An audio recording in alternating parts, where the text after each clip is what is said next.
that it's on, and then whenever you're ready, I will hit the timer. Okay. Good morning, everyone. My name is Aishwarya, and I'm delighted to present my topic on AI tools and long-term retention.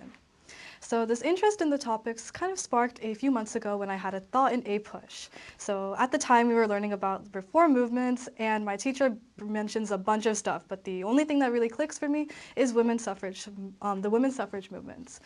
Now, I was only able to remember this because of a project I did back in 8th grade, where we did an independent reading assignment, and I had to write a reflection on this every quarter. And what stood out to me was the struggle I went through every quarter trying to get it in. However, for some reason, I'm able to remember this so keenly from 3 years ago, but I'm barely able to remember something I learned last week in APUSH. So I considered some habits that could have changed from then and now. And one of the biggest things was how AI has kind of been more involved in my studying habits. So from the statistic from Pew Research Center, it shows that how the percentage of teens from 13 and 17 years old have said that ChatGPT has helped them with their schoolwork, and it's shown that it's doubled from 2023 to 2024. And I think we know that this number is only going to continue to increase from here on out. But my question was, what makes AI so great to even use? And so through my literature review, I saw that from this first source from Nagelhout, from Harvard Graduate School of Education, they saw that 50% of students had reported from a 1,500 sample that AI helped them get information and brainstorm ideas more quickly. But for me, AI has always simplified primary information and has kind of made learning a bit too easy. Like, I usually use it as a last resort option because I don't have much time these days. So my question was, would this be beneficial to do all the time? So in my second source by Zhang et al., titled The Roles of Academic Self-Efficacy, Academic Stress, and Performance Expectations on Problematic AI Usage Behavior, it described the negative consequences of AI overdependency. They surveyed 300 university students and found the most affected consequence was that AI overdependency reduced their reduced their thinking ability and increased the spread of misinformation. Now, AI overdependency is being negative to critical thinking kind of reminded me about how the opposite was occurring in 8th grade, where I didn't really have AI tools to rely on, so that extra cognitive push could have maybe done the opposite effect here. So then I decided to look at a neuroscience source. So this is from Master et al., titled Trying Harder, How Cognitive Efforts Sculpt Neural Representations During Working Memory. And their study showed a positive correlation between cognitive effort and working memory by measuring the size of pupil dilations.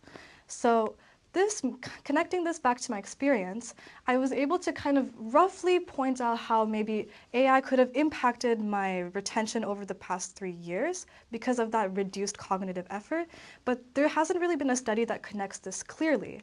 And also the studies that I've looked at have only really looked at working memory, which is more related to short-term retention. I decided to look at how AI would be processed in the long term, or AI using AI for cognitive memory. So my research question was, first, considering that there's more access to generative AI tools, cognitive effort is decreasing and over-reliance is increasing. So I was wondering, do these factors combined result in a reduced long-term retention when processing new information or tasks?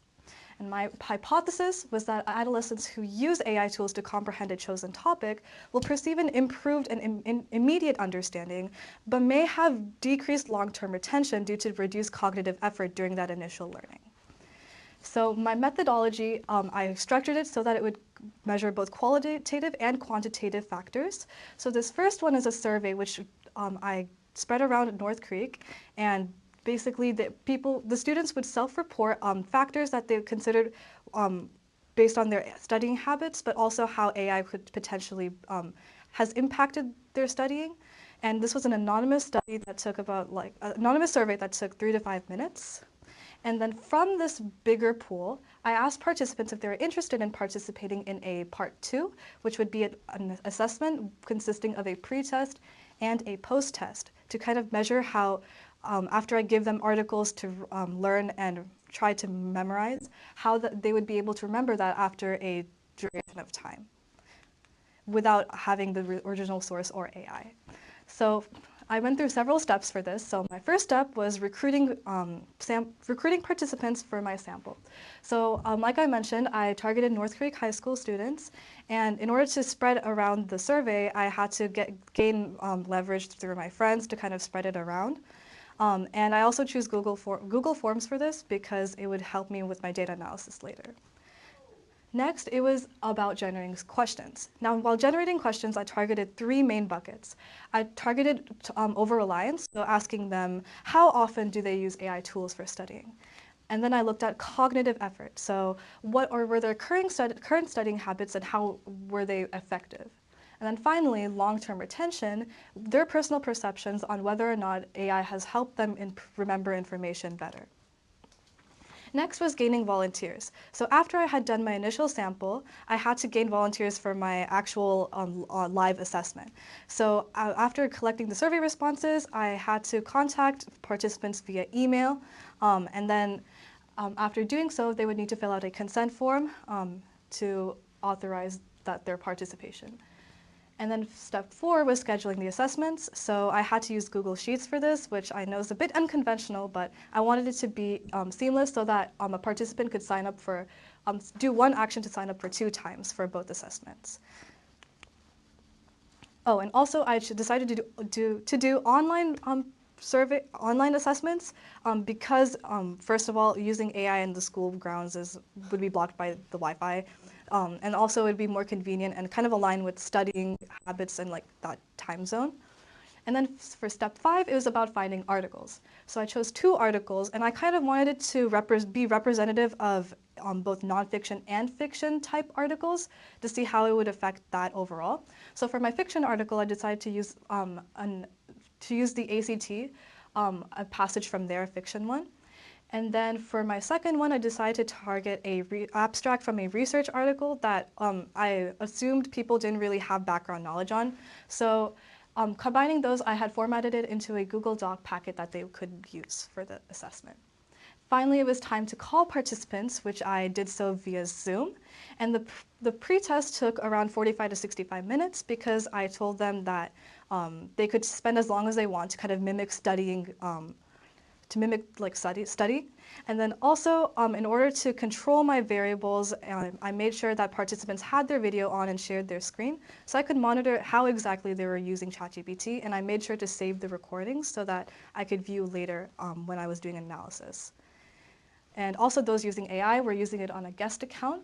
And then finally, for the post-assessment, they would just answer the same questions which I asked them open-ended the first time, but in a most MCQ format in the second time. And that often took shorter since it was just about remembering from the first time.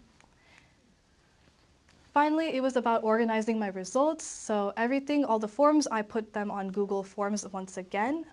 But this really did speed up my process because I was able to organize which group they were, so which one they were able to use AI for and which one they were not, which ones they were able to do better on, like if there was with the AI or without, and grading just became a lot easier by doing this. And then I analyzed with Google Sheets and Python. So for my findings now, for my part 1, I overall noticed that after receiving 67 responses, that AI tools positively helped with understanding and memory and studying enjoyment. And so for this first one, when they were asked if they've used AI tools, most people have said that they have, and how often they've used has been around 55%. And these 3 statistics hinted to me that AI over-reliance could be a developing problem just because of the high percentage of people already using it. And it suggests that AI is no longer really a backup, and it could become a primary tool at this rate. Next, moving on to the cognitive effort side of my questions, I gained which tools that participants would use and how often they would which tools they use and how they study in general. So as you can see, most people, 90% of the participants, have used ChatGPT before in general. And this led me to this led me to deduct that using AI tools has like really simplified this input, but this is what they're kind of using for studying more often. And then looking at how they study, I noticed the primary two were videos and notes from class, which were quite interesting because they're both contradictory in the terms of how they show cognitive effort. So videos are kind of similar to AI in the fact that they simplify information that's more complicated. But then notes from class is more of a heavier cognitive process as they have to directly engage and simplify it like manually. So that was also helped me to realize that when students want to use simplified tools kind of depends on the context of the situation.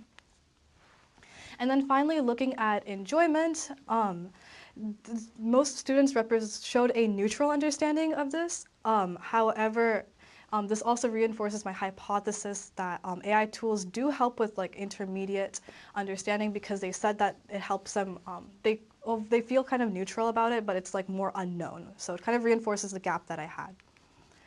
Next, looking at part 2, which was my assessment, overall from the 10 participants that were there, the ratio was between those who did better with AI tools versus those who did not, was a 4-to-6 ratio, which means that more people did better when they relied on their own information that first time learning.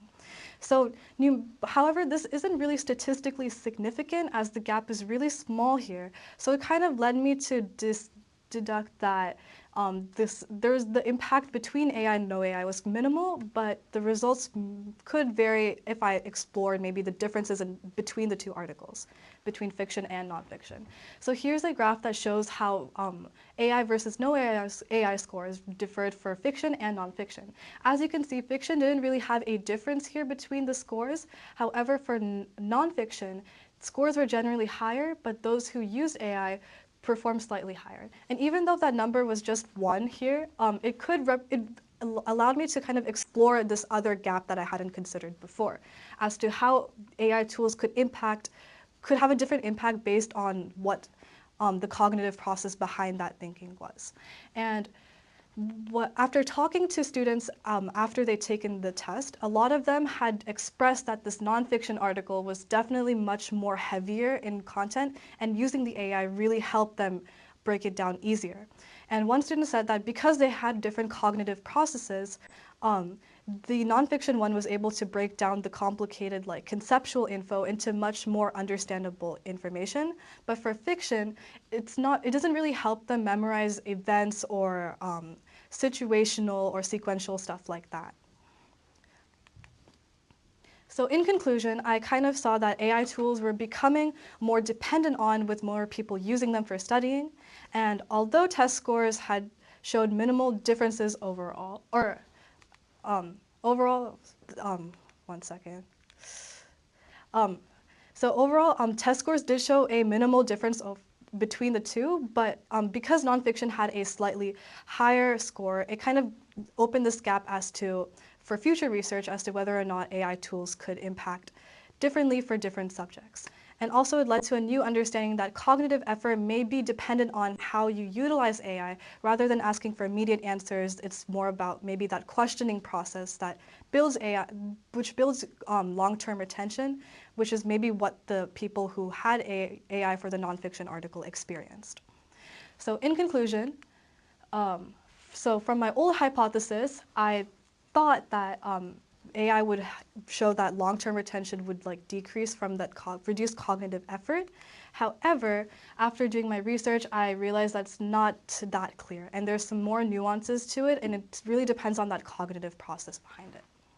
So some implications for this, research suggests that memory just doesn't improve from trying harder, but it also comes from that demand and active thinking. So changing studying habits to maximize AI's assistance would be a beneficial thing going forward, because rather than saying it's a bad thing necessarily, using it to leverage for difficult subjects like heavy research things and teaching exactly how to use AI would be beneficial, especially in educational settings.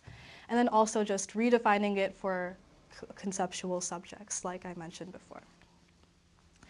However, I do realize there are some limitations here. So my first limitation was that my study size was limited just because of the scope that I was releasing it to and the time limitations. So I think maybe with more data, maybe the direction of my research could have changed. However, I still feel that my data is legitimate in the way that it opened a gap to something that hasn't been researched before. And then also participants used AI in varied ways, making cognitive efforts spread and more uncontrollable. So I didn't really constrict how they used AI for the articles and for part 2. So that could have been another limitation as well.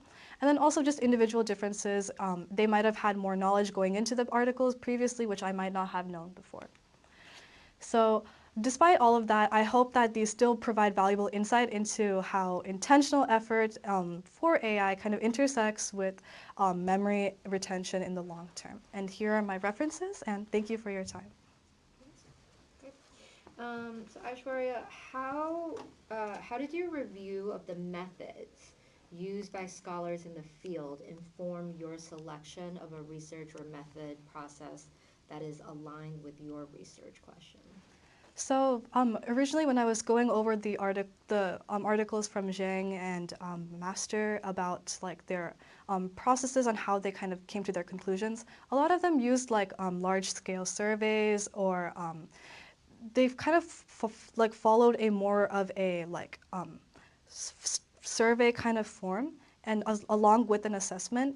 So I kind of picked up those similar methods when I was doing my research. I just couldn't do it at their scale, but I think following that did help and give me similar results that I was able to come to. And since AI is relatively new to the world, my question is, how do your findings provide directions for future research in the field? What are you tapping into, and what do you see future research in this area being? Yeah, so especially around the end, you were kind of able to see the gap in how like AI kind of impacts how you cognitively process like a nonfiction and a fiction article differently, right? So I think the biggest gap would be to see how AI like helps or detriments in these two pathways. And so I think it would be really helpful to, and I think there's a lot of, the opinions on AI is really polarized. Like either people really hate it and they've banned it, or they really see the potential for it. But I think it's about finding that middle ground and seeing how we can implement it in like responsibly in educational settings to enhance learning, but then also kind of balancing out with like, so that students understand that AI doesn't have to necessarily be used for like, I think the stigma around cheating and stuff, but it can be something beneficial that pushes us forward as a society and overall, I think improves our level of understanding. So think back to your initial curiosity that sparked your inquiry. What other curiosities do you have, and how has this process prepared you to explore them? So I think my original curiosity on this topic was just because of personal experience, right? I just think my circumstances have really pushed me to use AI a bit more than I would like to. And so I kind of decided to think about how this over-reliance will impact me in the long term, especially because from that anecdote in about 8th grade and how I was able to remember that much better. Often these days I feel like I don't have time and I go to AI to like simplify my stuff. So that's kind of how this idea started. However, to kind of measure it, that's kind of why I went to looking at long-term retention to see a measurable effect. However, I'd still be curious to see how long-term retention is impacted by factors such as people who have used AI a lot and have been very over-dependent on it versus those who have not really used AI and are brand new to it, and how those factors could potentially impact my study, but also future studies based on this. Awesome. Thank you. Thank you. Good job. Thank you.